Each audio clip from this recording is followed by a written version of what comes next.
¿Qué tal? Muy buenas noches. Tengan todos ustedes bienvenidos a este nuevo webinar de IntelliJuris.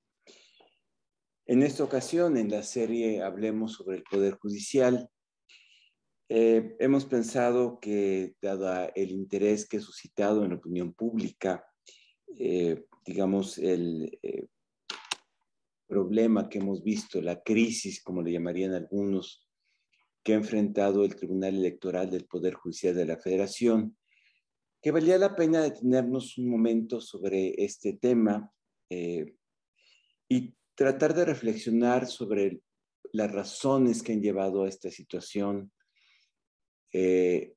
entender cuáles son las causas, digamos, que han generado esta situación totalmente anómala en el Tribunal Electoral del Poder Judicial de la Federación, tratar de entender sus implicaciones y tratar de reflexionar sobre qué nos dicen sobre la independencia judicial, sobre la autonomía de gestión de los órganos jurisdiccionales, sobre la interacción entre la política y el derecho, espacio que tiene privilegiado el Tribunal Electoral.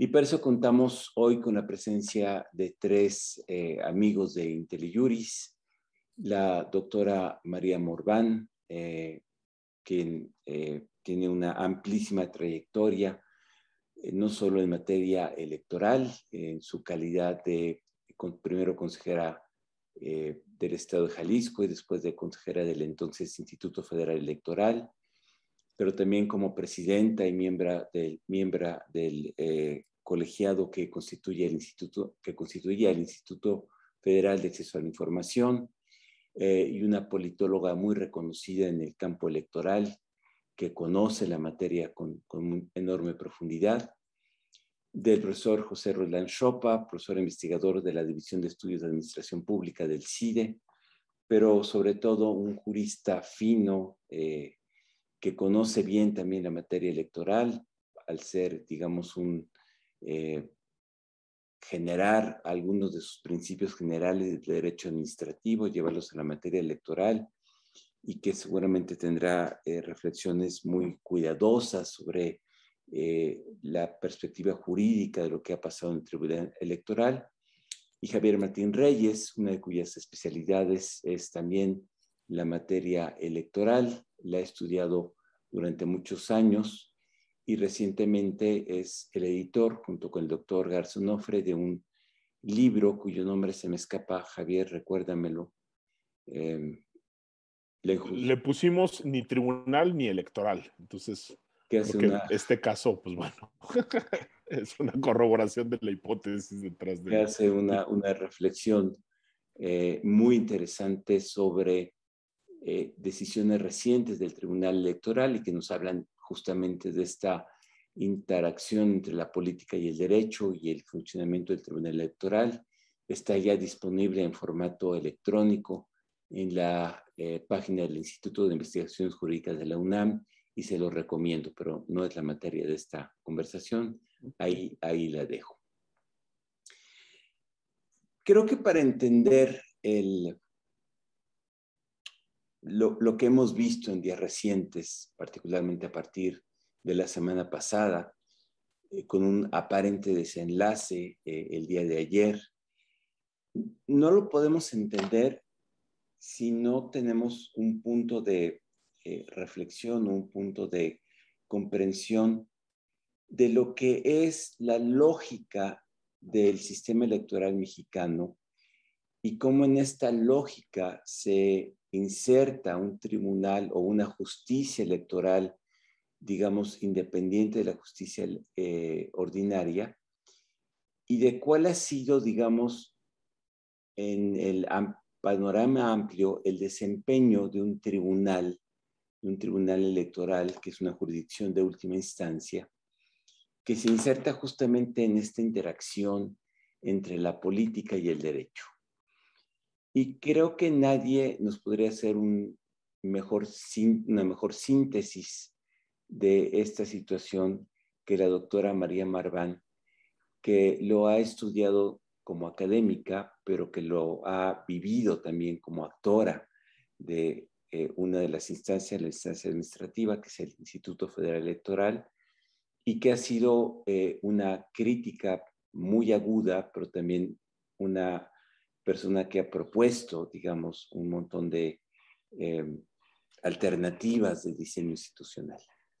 María, ¿por qué no nos cuentas un poco esta historia larga, déjame plantearlo así, de cómo llegamos a este punto de un tribunal, de una jurisdicción especializada, y cómo valoras tú su función, su diseño, su perspectiva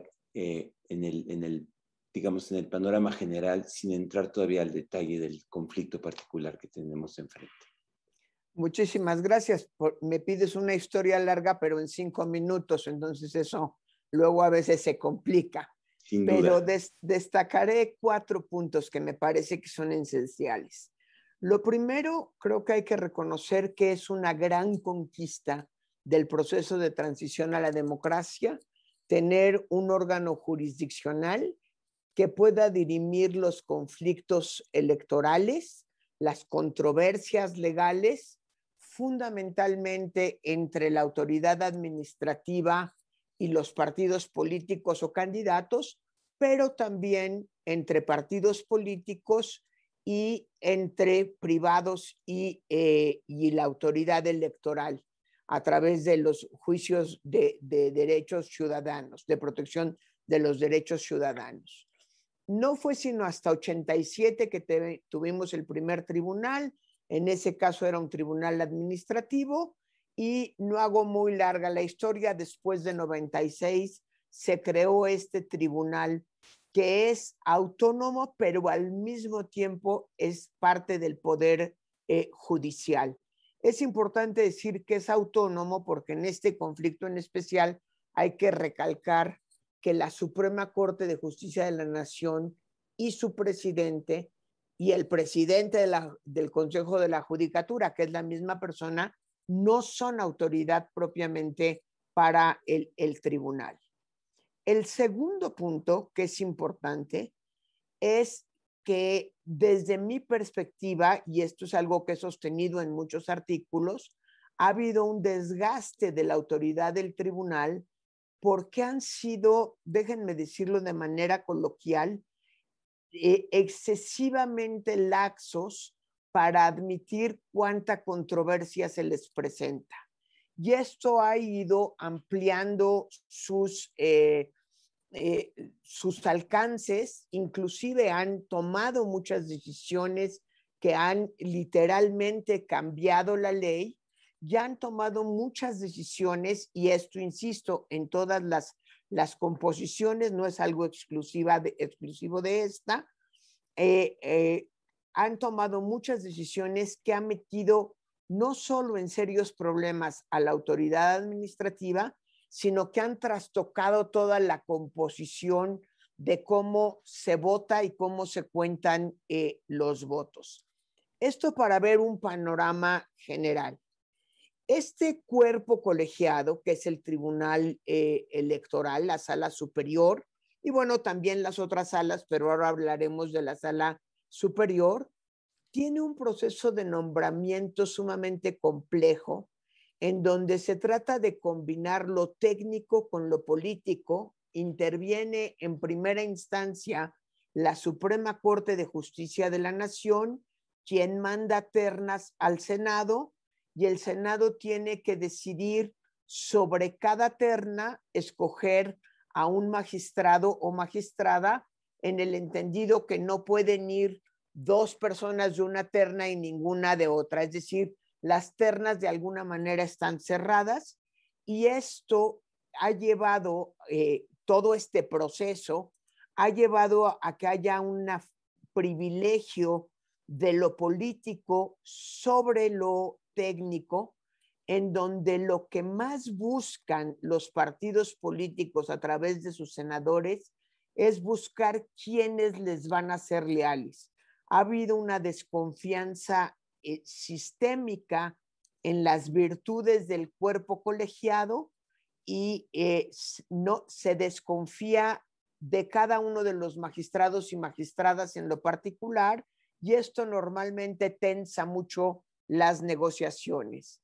En el caso de esta composición en especial, se convirtió en algo especialmente complicado porque una vez designados los magistrados y magistradas para un periodo de tiempo determinado, porque una de las innovaciones del 2014 es que la renovación sería escalonada, se alteraron, ya una vez inclusive que habían tomado posesión, se alteraron los periodos de cada uno de 4 de ellos, 4 o 5 de ellos, 4 de ellos, y esto generó no solo una gran controversia constitucional, sino un desgaste en la legitimidad de ellos como personas y del tribunal en términos generales. Creo que esto más o menos nos pone el panorama general sobre en qué contexto se da el conflicto que estamos viendo ahora. María, déjame nada más un tema que, ¿cómo evalúas tú en general, en conjunto, el desempeño del Tribunal Electoral? Pensando quizás no solo en esta conformación, sino también, digamos, en la evolución que ha tenido el Tribunal Electoral. Ha sido, déjame ponerlo en palabras muy sencillas, un desempeño más apegado a lo político o más apegado a lo jurídico, considerando que hemos tenido un marco normativo que ha cambiado constantemente y que ha generado, digamos, diferentes percepciones o diferentes marcos normativos en periodos relativamente cortos de tiempo. Es decir, no hay un marco normativo estable, hay un marco que está cambiando, es un marco muy dinámico, al cual o en el cual ha tenido que intervenir la Sala Superior como árbitro de última instancia. ¿Cómo evaluarías tú en general, insisto, no hablando de esta integración de la Sala Superior y no solo hablando de la Sala Superior, sino del tribunal? Creo que la forma más fácil de zafarme de tu pregunta sería decir que ha tenido claroscuros. Muy bien. Pero ya entrando más al tema, yo creo que sí ha habido muchas decisiones icónicas que han estado más cargadas por lo político que propiamente por lo jurídico. Desde mi perspectiva, y haciéndole una advertencia a quienes nos escuchan, a quienes nos ven hoy, que tenemos 190 personas, yo no soy jurista, pero sí he criticado en muchas ocasiones que hay muchos criterios políticos en los que o tratan de quedar bien con todos los partidos o tratan de quedar bien con un partido en específico. Creo que en la raíz, esta es una de las razones fundamentales por las que han sido tan poco críticas todas las composiciones para desechar asuntos. Yo creo que hay muchísimos asuntos que se debieron de haber desechado en su origen, que se aceptan y que a partir de ahí se van metiendo a resolver sobre muchos temas. Este problema se agudizó con la reforma del 2011, en donde, pues claro, si desde la perspectiva de los derechos humanos, ahora el tribunal resuelve problemas de paternidad, de posibilidad de contratar o no contratar a menores de edad, resuelve problemas, en fin, se han ido metiendo a una serie de temas que no necesariamente son electorales y donde con una gran voracidad, perdón que use una expresión tan fuerte, con una gran voracidad han ido ampliando el espectro de su actuación e insisto, en muchas ocasiones complicado el propio proceso electoral. No podemos olvidar que fue el tribunal el que creó el procedimiento especial sancionador y que la consecuencia del procedimiento especial sancionador es precisamente el modelo de comunicación política tan restrictivo, tan complicado de implementar, y esa fue una decisión mucho más política que jurisdiccional, que jurídica propiamente dicho. Gracias, María. Yo creo que el rescato, insisto, el tribunal está en ese campo de intersección entre la política y el derecho, y sin hacer juicios de valor, ese es un hecho, digamos, en el que vive una tensión permanente en la que vive el tribunal. Ahora, una crisis de esta magnitud no se gesta en un día. Creo que tiene una genealogía amplia, como lo ha explicado María, pero tiene una historia corta, una historia reciente. Le pediría a Javier Martín Reyes si nos comparte cuál es su reflexión sobre, digamos, las causas inmediatas que dieron lugar a esta situación particular que vivimos en los últimos días. No, pues gracias, Sergio. Pues mira, si sintetizáramos así muchísimo, creo que las causas más inmediatas, yo te diría lo siguiente. Creo que lo que señala María es muy cierto. Esta es una integración designada en 2016, donde quien falló, creo que de manera muy clara, fue tanto la Corte como el Senado, ¿no? Este proceso complejo que nos decía María, creo que funcionaría bastante mejor si la Corte hiciera una evaluación genuinamente meritocrática, ¿no? Tanto del perfil técnico de las y los designados como de su independencia política. La verdad es que la Corte, con el paso del tiempo, lo que ha terminado haciendo es entrar mucho más a una lógica de cuotas, ¿no? Y es por eso que recurrentemente vemos en la sala superior a personas que provienen del Poder Judicial, que típicamente era lo que peleaba la Corte. Y esta fue una integración que, aunque los perfiles creo que en principio no parecían malos, sí tuvo un primer gran problema, que fue precisamente de que se les amplía el mandato, ¿no? Desde ese primer momento creo que quedó muy en claro que los partidos políticos estaban dispuestos a premiar y a castigar a los integrantes de la sala superior.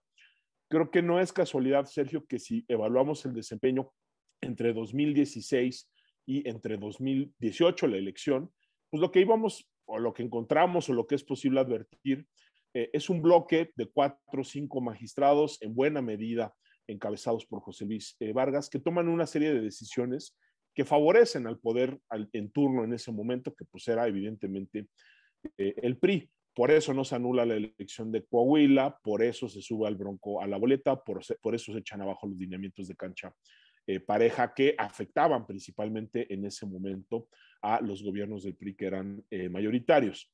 Después de la elección de 2018, lo que vemos es un giro de 180 grados, por lo menos de ese bloque, pero no solo de ese bloque, hay que decirlo. Y creo que ahí había una racionalidad política muy clara, digamos, de este bloque de magistrados. Sabían que habían sido designados por los otros partidos políticos, sabían que las nuevas mayorías tenían una enorme cantidad de instrumentos que podían utilizar en contra de ellos, una reforma constitucional para eliminar al órgano, para hacer renovaciones anticipadas, juicios políticos, reformas de tipo legal para acotar la jurisdicción del tribunal, etcétera, etcétera, etcétera. Y ahí lo que vimos, Sergio, fue una serie de decisiones que ahora, digamos, además de ser malas en términos jurídicos, y eso creo que está muy bien documentado, solían favorecer a la coalición dominante. Por eso le quitan la multa de casi 200 millones de pesos a Morena en el famoso Morena Gate. Por eso, en el registro de nuevos partidos políticos, a México Libre, que era el único partido de oposición que tenía posibilidad, digamos, de entrar a la arena, le aplican una barra muy alta para dejarlo afuera, y en cambio a los 3 partidos satélite o aliados de Morena les aplican criterios bastante laxos para que puedan acceder. Por eso se meten también a la elección interna de Morena en contra de lo que dictan los propios estatutos, porque el presidente de la República en una manera dijo que había que hacer una encuesta y esa era la mejor solución. Una constante en todas estas resoluciones, Sergio, se llama José Luis Vargas, ¿no? O sea, digamos, él sí fue un magistrado poderoso y muy influyente, y lo fue tanto que creo que él fue una de las causas de que los 2 años del mandato de la magistrada Yanine Otálora como presidenta de la Sala Superior, se presentara su renuncia en buena medida porque perdió la mayoría, digamos, en el Pleno, perdió la confianza de por lo menos 4 de los integrantes ahí. Estos 4 integrantes fueron los que precisamente el año pasado, ¿no?, designaron a José Luis Vargas como presidente. Creo que las cosas se hubieran mantenido con relativa estabilidad, a no ser porque sí, lo que vimos en la presidencia de José Luis Vargas, pues fueron ya no solo decisiones, digamos, jurídicamente discutibles y políticamente orientadas a favorecer al poder en turno, no solo vimos comportamientos poco propios, digamos, de un magistrado y de un presidente, es decir, decirle manada a sus colegas, pues claramente no es algo que abone, ¿no?, al funcionamiento interno de un órgano colegiado. Yo creo que la gota o las muchas gotas que fueron generando que se derramara el vaso fue una serie de decisiones, Sergio, que son abiertamente ilegales, ¿no? Lo que vimos con la presidencia de José Luis Vargas fue un intento por desconocer votaciones en el Pleno del Tribunal Electoral, intentos por desconocer decisiones de la Comisión del Consejo de la Judicatura que regula al Tribunal Electoral, digamos, una cosa de locura, porque el magistrado Vargas lo que quería de alguna manera era quedarse con el control discrecional de cierto tipo de recursos, la no resolución a tiempo de asuntos importantísimos, el caso de Félix Salgado Macedonio, de Raúl Morón, la suspensión unilateral de las sesiones. Vimos también que en algún momento se llegó al absurdo de que el magistrado Vargas le pidió a sus pares que le avisaran cómo iban a votar antes de que hubiera una sesión pública, antes de la deliberación y antes de la toma de decisiones. Creo que eso es lo que hace que se genere un bloque de 5 magistrados que claramente le piden al magistrado Vargas que renuncie. El magistrado Vargas no lo hace, y luego pues vimos lo que ya vimos, ¿no?, que también es una serie ahí un poquillo compleja de decisiones que terminen eventualmente con la discutible destitución de José Luis Vargas, el nombramiento de Reyes Rodríguez Mondragón, y luego lo que ya sabemos, ¿no?, una mediación de tipo político por parte del presidente de la Corte, que termina con la renuncia de las 2 personas que sustentaban con la presidencia, Vargas por un lado y Reyes Rodríguez por el otro, y la designación, paradójicamente, no de un presidente que va a cubrir un periodo de 4 años, como marca la Constitución, sino la designación de un presidente interino que se va a quedar nada más y nada menos que 3 semanas, pues es decir, esto que acabamos de ver en estos días, probablemente, Sergio, se va a repetir en 3 semanas, porque esa fue la única solución a la que pudieron llegar las y los magistrados. Gracias, Javier. A ver, yo extraigo 2 notas de lo que acabas de decir. Primero, que fue una conformación que traía un problema de origen, y 2, que es un pleno dividido, lo cual probablemente no es extraño en órganos colegiados, pero que es una mayoría que se ha ido moviendo en el tiempo, ¿no?, y que ha tenido diferentes conformaciones. Y todo esto llega a una crisis, que fue el momento en el que en una sesión pública un magistrado pide que se incorpore al orden del día un punto relativo a la evaluación del magistrado presidente. Este se niega a incluirlo en el orden del día. Enseguida se pide que se prolongue la sesión. Al no asistir el magistrado presidente, por ministerio de ley toma la presidencia la magistrada Yanine Otálora, y ahí se determina la destitución del presidente del tribunal, y se designa a un magistrado, a un nuevo presidente, que fue Reyes Rodríguez. Aquí le preguntaría al profesor Chopa, desde el punto de vista técnico, ya más allá de los avatares políticos, ¿cómo evalúa este proceso? Y una pregunta recurrente de nuestros quienes nos acompañan esta noche es si el Pleno en efecto tenía o no tenía facultades para destituir al presidente en funciones. Profesor Chopa, adelante, por favor. Que es por supuesto la pregunta clave aquí, al menos en los episodios que hemos vivido, pero tiene que ver también con lo que han expuesto María y el profesor Javier Martín. Y aquí nos metemos un poco a la cuestión de cómo funcionan las organizaciones y cuál es la lógica organizacional, en particular de los órganos colegiados. Lo que tenemos es un órgano colegiado. En cualquier colegiado hay virtudes y también hay problemas.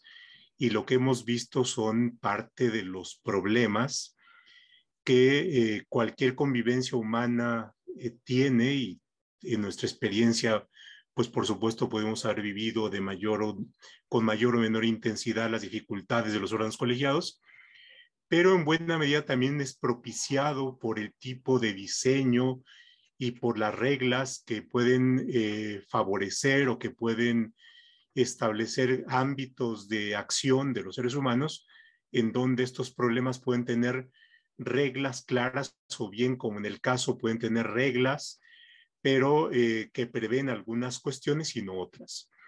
A ver, en el caso concreto sí tenemos una regla que establece que es el colectivo el que designa al presidente del tribunal.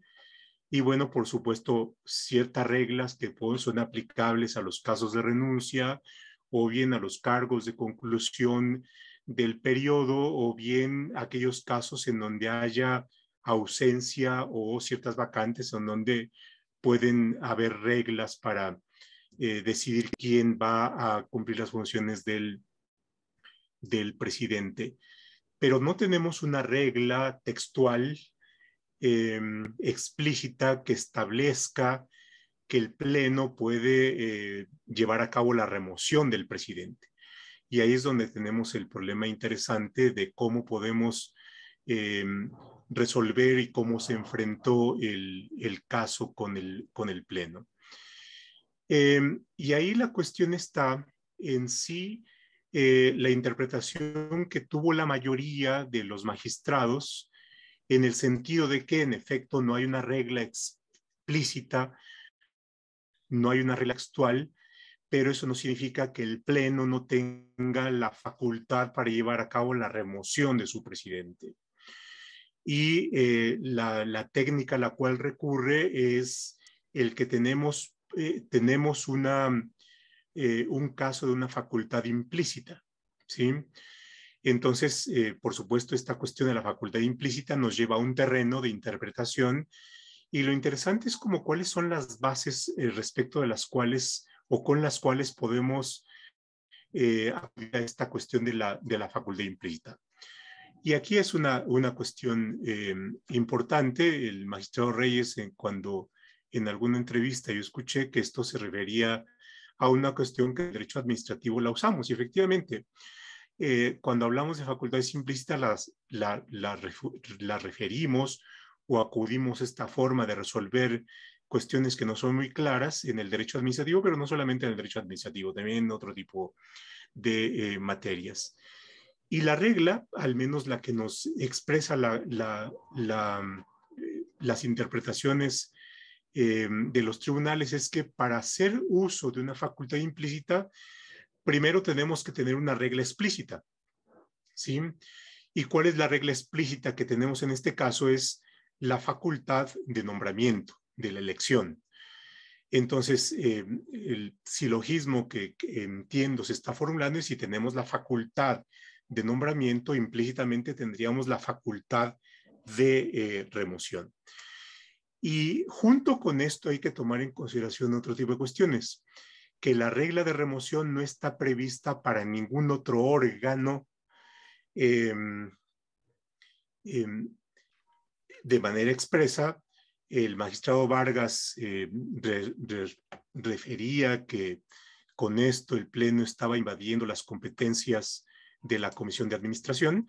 Si vemos cuáles son las competencias de la Comisión de Administración, encontramos que tampoco tiene una competencia expresa. Lo que tiene sí son competencias expresas para llevar a cabo sanciones aplicables a los magistrados, por ejemplo, de salas regionales, y en eso sí la Comisión de Administración tiene competencias, La otra es, por supuesto, recurrir a esta disposición constitucional de que los magistrados pueden ser sujetos de juicio político y, por tanto, una de las consecuencias del juicio político es la remoción. Pero tampoco aquí, pero aquí hay que distinguir dos tipos de cuestiones. Por supuesto, la remoción puede llevarse a cabo derivado de un procedimiento de responsabilidades. El juicio político es una de las formas posibles de responsabilizar a, en este caso, un magistrado y además a otros funcionarios que tienen responsabilidades altas. Pero aquí, en este caso de la competencia implícita, por lo que pude entender, y no lo dicen expresamente, pero lo dan a entender, de que no se trata de un procedimiento sancionador o sancionatorio o de responsabilidades, sino se trata de una cuestión organizacional. Se trata de un problema de cómo dirimen conflictos de organización al interior de un colegiado, de tal manera que la vida de este colegiado se recomponga a partir de una serie de problemas y el profesor Reyes expresó en síntesis cuáles eran esos problemas y entonces lo que tenemos que ver es si dentro de la organización y dentro de esas posibilidades que tiene el colegiado para recomponer su problema organizacional, puede llevar a cabo un ejercicio de remoción de su presidente, no de sanción de una persona, sino de remoción como una forma de recomponer la vida de una organización. Este es como el problema alrededor del cual me parece que está el problema. Y en principio yo creo que hay base para que el tribunal haya actuado como lo hizo. Por supuesto, hay una serie de problemas, pero en principio me parece que cabe esta interpretación dentro del margen y del campo que he estado expresando.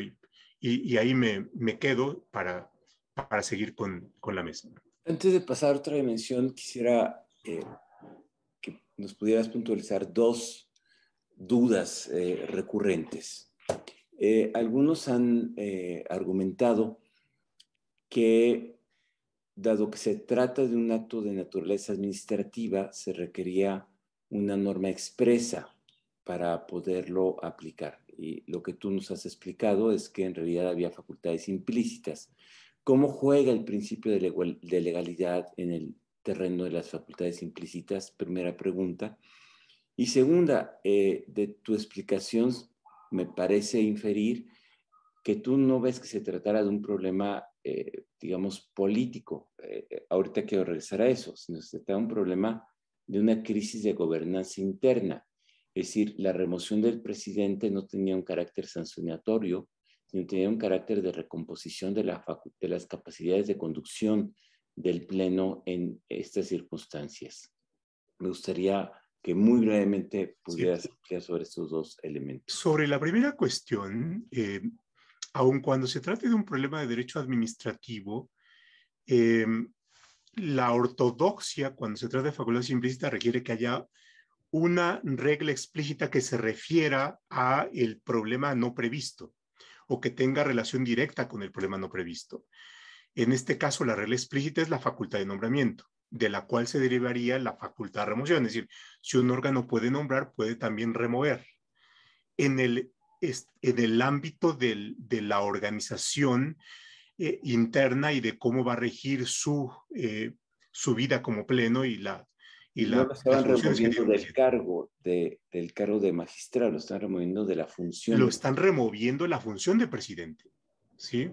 De la función de presidente, por supuesto, no del cargo de magistrado. Esta sería la precisión.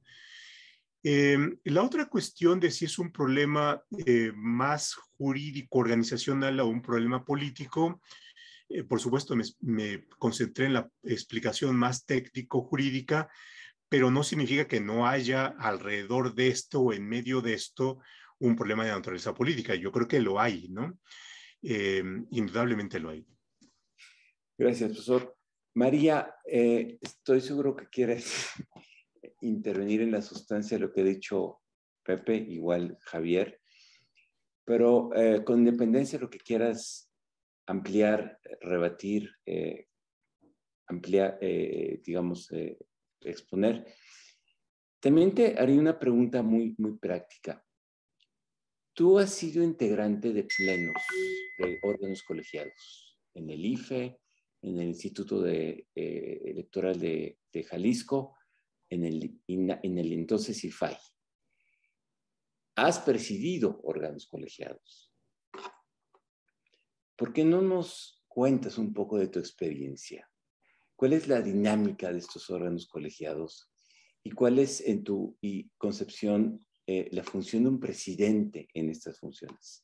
Entonces, te doy la palabra para dos cosas, para que amplíes, explicites, debatas, cuestiones lo que ha dicho el profesor Roldán, y dos, si aprovecho, para que nos amplíes un poco sobre esta pregunta adicional que te he hecho. Empiezo por la segunda parte porque era justo lo que quería yo compartir. Los órganos colegiados en el mundo, pues, tienen dos maneras de definir su presidencia. O se define de origen, como pasa, por ejemplo, en el IFE y en el INE, en donde el consejero presidente viene designado como consejero presidente y se acabó la discusión, o bien lo eligen entre sus pares, como sucedía en el IFAI, como sucede hoy en el INAI y como sucede, de hecho, en todo el Poder Judicial, no nada más en la sala superior. Eso tiene un gravísimo problema, que es, por así decirlo, una manzana envenenada. Es decir, se acentúa la lógica de ser primero entre iguales, porque realmente todos son iguales y todos tienen en principio, todos y todas, la posibilidad de ser electos presidentes, pero también lo que sucede es que la grilla y los movimientos internos por la próxima presidencia no cesan en ningún momento, ni siquiera a los 10 minutos de haber nombrado al presidente o a la presidenta. En este contexto, en un cuerpo colegiado, en donde entre los colegas se elige quién ha de presidir, creo yo que la labor fundamental del presidente es la gobernanza del cuerpo colegiado, la gobernanza de la institución, que parece lo mismo, pero no es lo mismo, son dos partes de un mismo proceso, y desde luego el funcionamiento de las labores sustanciales, de no poner en riesgo las labores sustantivas de la institución que se preside. Desgraciadamente, en términos generales, hay un deslumbrón permítanme esta palabra tan coloquial, en un contexto de un país profundamente presidencialista, en donde una vez que hay presidente o presidenta, la gran mayoría de las instituciones, de los pares, de las invitaciones a medios, inclusive las invitaciones al extranjero, etcétera, se dirigen al presidente y el presidente tiene la posibilidad o no de compartirlas con el cuerpo colegiado en la medida en la que respeta este trabajo con sus colegas. En el caso específico de la elección de Vargas, fue una elección complicada que venía ya de la renuncia, que pues podríamos llamarla de manera menos eufemísticamente remoción, porque hubo injerencia externa para solicitarle a la magistrada Yanino Talora que por favor renunciara. En ese contexto se elige a Fuentes, quien ahora queda en la presidencia, Y cuando Fuentes busca una reelección, pues otra vez se tensan mucho todas las relaciones entre ellos. En este contexto, el magistrado Vargas fue incapaz de ver la debilidad intrínseca con la que fue elegido. Es decir, no fue elegido por mayoría, no, claramente había una división y lejos de proponerse mediar en esa división, lo que hizo fue exacerbar el conflicto con una serie de decisiones que ya nos reseñó Javier Martín, que lo que llevó fue al extremo de quedarse prácticamente solo, es decir, logró el apoyo, no perder el apoyo de Mónica Soto, pero pues la verdad es que tampoco era un apoyo muy estratégico ni muy bien organizado. En ese contexto es que se da este conflicto y creo que hubo problemas muy graves, desde proponer cuestiones ilegales, como que le adelantaran el voto, etcétera, hasta, por supuesto, faltas de respeto. Yo creo que uno de los problemas más complicados de un cuerpo colegiado es el respeto hacia los colegas. De que va a haber diferencias, siempre las va a haber, de que va a haber tensiones, siempre las va a haber. Recuerdo dos cuerpos colegiados de transparencia, uno en Nuevo León, el otro en Michoacán, que era solamente 3 comisionados. Tú te acordarás del caso, Sergio, estuviste muy cerca, en donde los 3 quedaron acusados penalmente por alguno de los otros. Y todo la decisión de fondo era quién va a ser el presidente. Y eso creo que es un tema muy grande. Cierro nada más con un dicho en donde, para ilustrar lo complicadas que son las decisiones en los cuerpos colegiados. Dicen que un camello es un caballo diseñado por un cuerpo colegiado. Pero hay que acercar posturas, aunque nos quede o un camello o un dromedario. La obligación de la presidencia es acercar posturas y garantizar la gobernabilidad del Pleno y la gobernabilidad de la institución. Gracias, María. Creo que es muy interesante lo que nos dices, porque explicas muy bien la lógica de los colegiados y las tensiones que se generan en ellos y las funciones de un presidente. Déjame jalar este hilo. Javier Martín, tú tenías la mano levantada para exponer, ampliar, debatir lo que explicó el profesor Chopa, pero déjame avanzar una pregunta para, además de lo que quieras tú añadir, es, ¿y cuál es la importancia del presidente del tribunal respecto de las decisiones que tiene que resolver el tribunal en las próximas semanas? Pues estamos justamente al final del proceso electoral. Hay varios temas controvertidos que están en la mesa del tribunal. ¿Y por qué es importante que el tribunal recupere su gobernanza? ¿Y cuál es la función del presidente en estas decisiones que tendrá que tomar el tribunal en las próximas semanas? Adelante, Javier. Vale, pues muy rápido, digo, no, más que controvertir o discutir lo que decía el profe Roldán, porque creo que ciertamente hacer un argumento de que existe una facultad implícita del Pleno para remover en buena medida, porque existe la facultad explícita para nombrar, sin duda es una de las vías mediante las cuales creo que se podía construir esto, ¿no? Y creo que es un argumento atendible, sobre todo pensando pues, en lo que nos explica María. Estamos en un órgano entre pares, ¿no?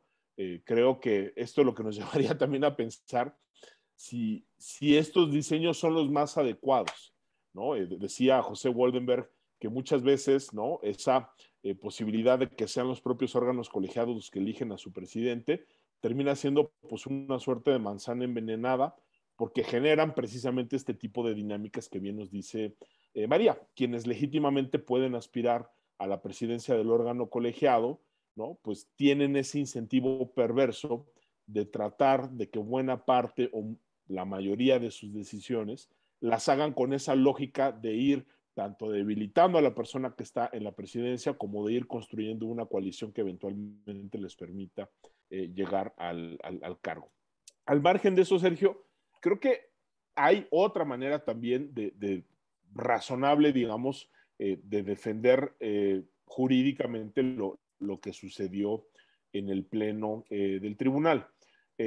Hay una facultad que esa sí es, digamos, explícita, ¿no? Que señala que todos los magistrados electorales tienen la facultad de tomar las acciones necesarias para garantizar el adecuado funcionamiento del tribunal.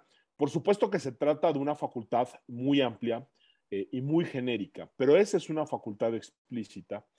Y creo que buena parte de los argumentos que escuchamos, ¿no? Por parte de las magistradas y de los magistrados, incluso en el acuerdo de remoción, creo que hay partes donde explícitamente se utiliza el lenguaje, ¿no? Lo que tratan de argumentar y de justificar, de nuevo creo que de manera razonable, es que sí hubo una serie de decisiones que no fueron aisladas, que fueron sistemáticas, que son completamente atribuibles al desempeño de José Luis Vargas, no como magistrado, sino como presidente. Aquí nadie está discutiendo si votó de manera correcta o incorrecta en ciertos asuntos. Eso es algo que decide libremente cada integrante del Pleno, sino que lo que vimos y lo que sí está documentado son estas decisiones que tomó él como presidente. Es decir, desconocer las votaciones, pues es algo estrechamente relacionado con esa facultad de conducción que tiene el presidente de llevar las votaciones junto con el secretario general de acuerdos. La facultad de suspender las sesiones también es una facultad que tiene el presidente. El no enviar, ¿no? Los avisos y las convocatorias a las sesiones públicas, en estos dos casos que hablábamos de Morón y de Salgado, también es algo que él hace en su carácter de presidente. Obviamente el papel que tuvo en la Comisión de Administración cuando quiso desaparecer este acuerdo de esta Comisión del Consejo de la Judicatura, también la hizo en su carácter de presidente. Y creo que también lo que se argumentó en buena medida es, pues aquí estamos viendo un claro obstáculo, ¿no? Para el correcto desempeño de la institución o del tribunal, que son estas decisiones que ha tomado José Luis Vargas como presidente. Y nosotros tenemos esa facultad entonces de tomar acciones necesarias para poder garantizar el desempeño. ¿Y cuál fue esta acción que tomaron?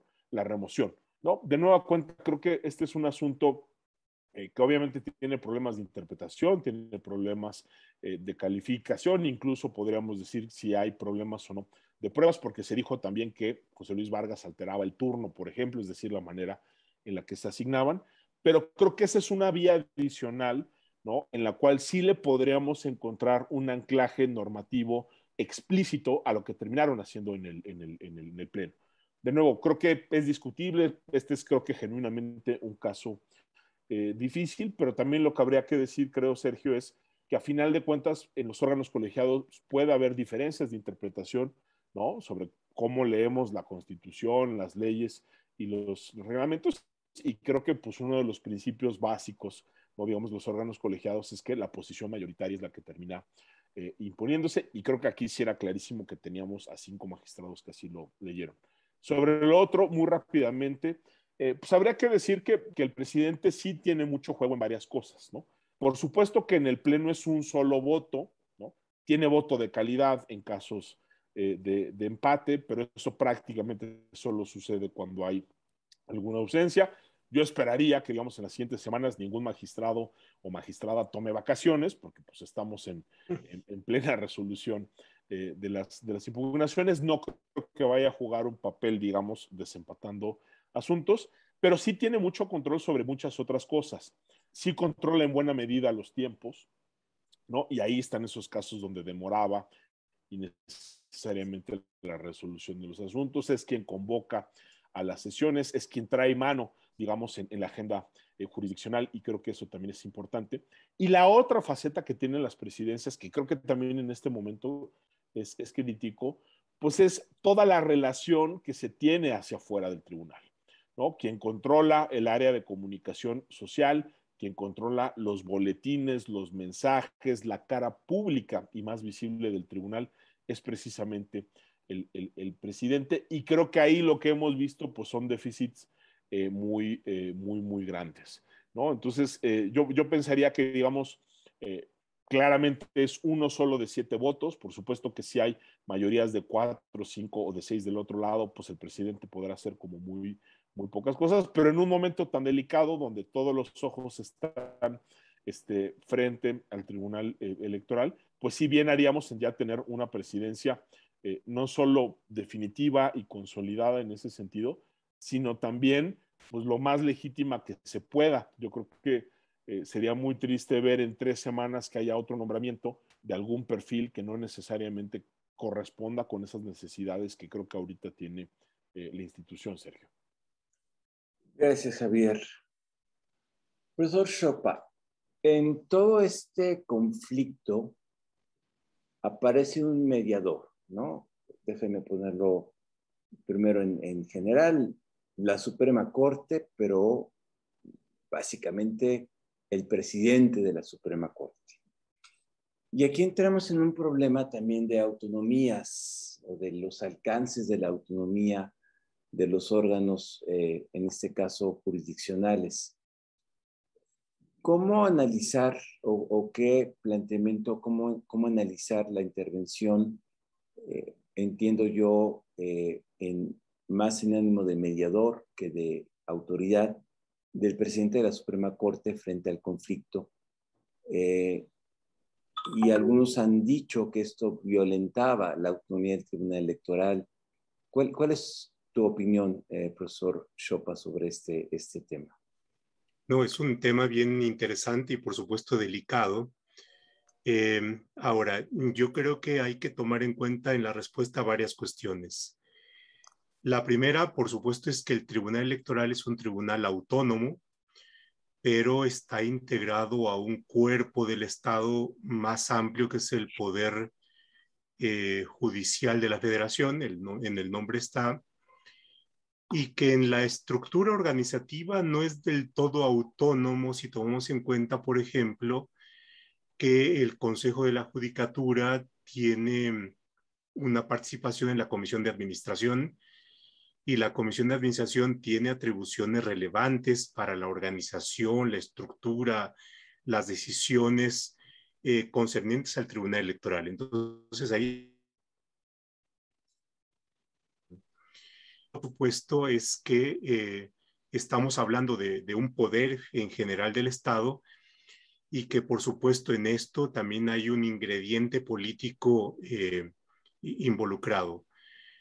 La otra cuestión ya en el caso concreto es, en efecto, el presidente de la Corte recibió por una parte a la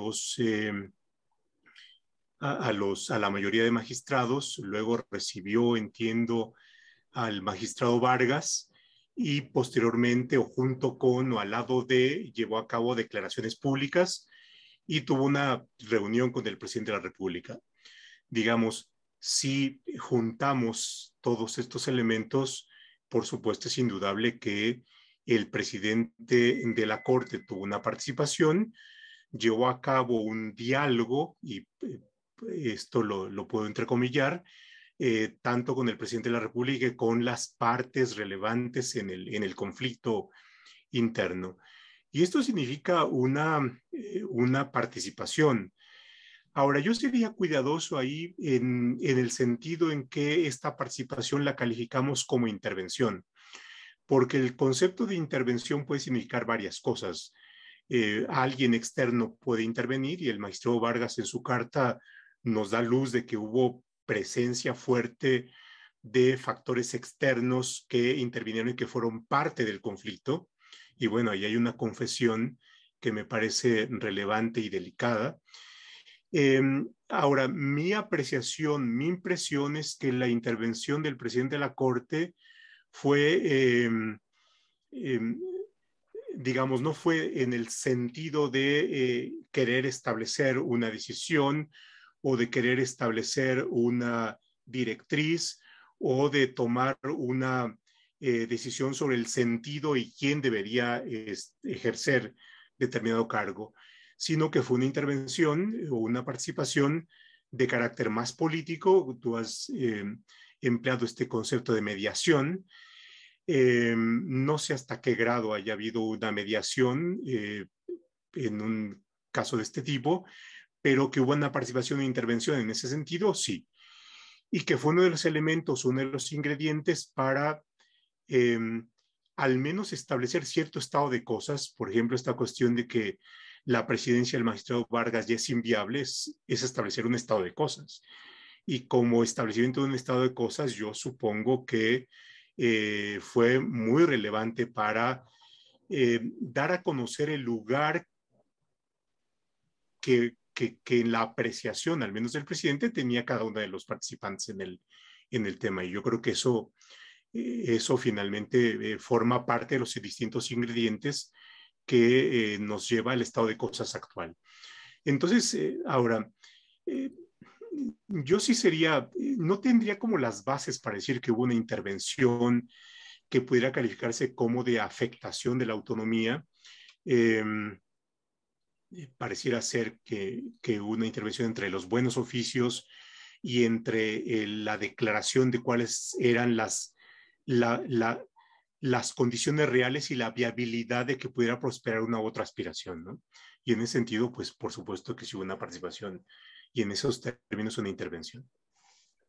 Gracias. María, estamos ya casi al fin del programa, pero hay una pregunta que no puedo dejar de ponerte en la mesa y que se suman a una enorme cantidad de preguntas de quienes nos acompañan esta tarde-noche. ¿Y cómo queda la justicia electoral? Porque no hay que perder de vista, ya lo explicó Javier, que hay una serie de decisiones muy importantes que van a incidir en los resultados electorales finales. Ya había habido un cuestionamiento importante por parte de diferentes frentes de la, digamos, imparcialidad o de la calidad técnica de las decisiones del Tribunal Electoral del Poder Judicial de la Federación. ¿Cómo queda la justicia electoral y a dónde tendría que ir, María? Yo sé que son dos preguntas complicadísimas de responder en 3 minutos, pero confío enormemente en tu capacidad de síntesis y de poner en pocas palabras lo que quieras decirnos. A ver, creo que sí es un tema muy relevante. Creo que sí, pues a mí hay que apelar a la sensatez de los 5 magistrados y las 2 magistradas, sobre todo de la parte más institucional, porque la necesidad que tienen de tomar decisiones muy pulcras, muy puras en términos jurídicos y no prestarse a cuestiones políticas, si siempre es importante, ahora es absolutamente indispensable. Dije al principio que el tener un tribunal electoral era una conquista y era una de las baluartes más importantes de nuestro sistema electoral, tan importante como el INE, es decir, de nada serviría tener una organización que sabe organizar elecciones, registrar a los electores, etcétera, si no tenemos una organización que de manera independiente puede resolver los conflictos jurídicos y políticos, porque, hombre, electoralmente lo que se está haciendo es repartir el poder, pero creo que dentro de la dificultad de las decisiones, sí podemos reconocer quienes estamos en la mesa, ya bien sea como panelistas o quienes nos escuchan, buenas decisiones del tribunal y malas decisiones del tribunal. No se pueden dar el lujo de que ninguna de las decisiones que tienen que tomar sobre las gubernaturas impugnadas sea cuestionada y se limite como tendenciosa. Yo creo que si no se dan cuenta de eso, es que verdaderamente no han entendido nada. Soy poco optimista. Creo que Vargas debió de haber entendido el miércoles pasado que no había condiciones para que siguiera a ser presidente, siguiera siendo presidente, y se encaprichó, quiso renunciar, ahondando la crisis de la legitimidad del Tribunal Electoral. Entonces, creo que es muy claro lo que tienen que hacer. Creo que soy poco optimista, pero espero que así sea. Gracias, María. Y en el último minuto, a Javier Martín le pediría justo este balance. ¿Qué queda? ¿Qué sigue? Tenemos un minuto, Javier, pero me importa mucho escuchar tu opinión. Mira, yo te diría, creo que lo que nos queda son, bueno, una nota positiva es que se solucionan dos problemas. El primero es el de la presidencia de Vargas, que de alguna manera, pues ya lo ha dicho María, se ha dicho muchísimo. Era evidente que ya no tenía condiciones para seguir. Creo que por una falta de prudencia y de responsabilidad no renunció a tiempo, cuando era evidente que ya había perdido, y por buenas razones, la confianza de sus pares. Y creo que, bueno, esta solución por lo menos nos permite ahora potencialmente tener una mejor presidencia. Lo segundo que creo que también es positivo, y hay que decirlo, Sergio, es que sí es cierto que en el momento que teníamos dos personas que se ostentaban como presidentes del Tribunal Electoral, sin que hubiera como tal una vía explícita para resolver este tipo de conflictos, pues creo que sí nos ponía en una situación que sí pudo haber paralizado a la institución y pudo haber dificultado la resolución de litigios muy importantes que hoy en día tiene que resolver el Tribunal Electoral.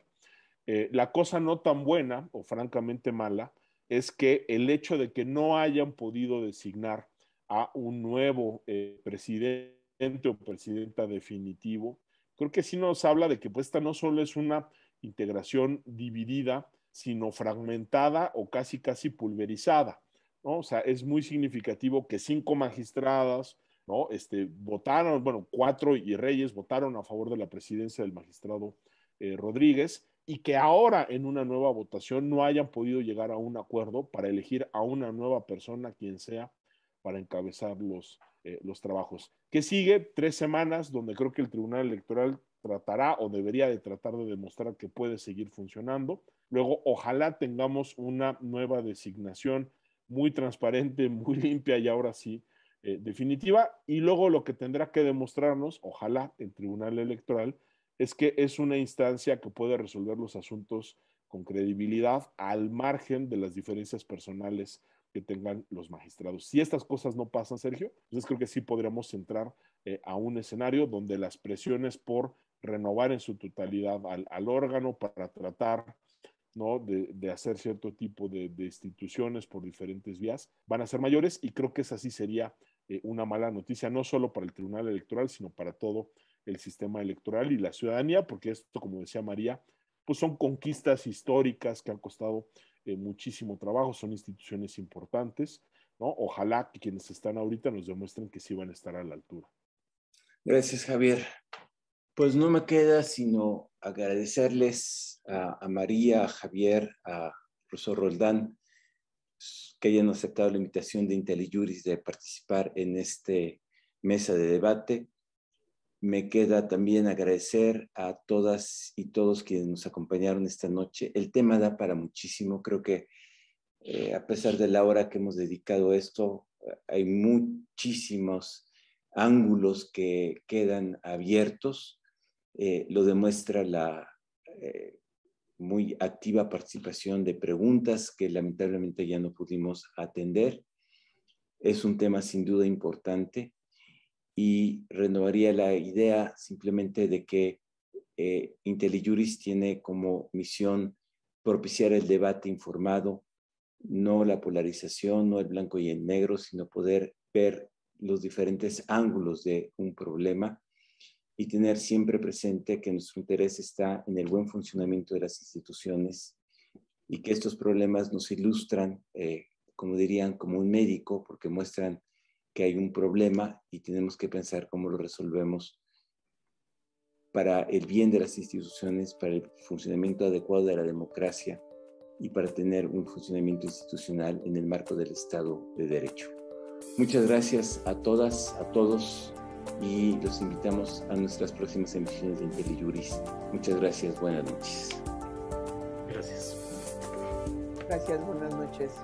Gracias y Buenas noches. A todos.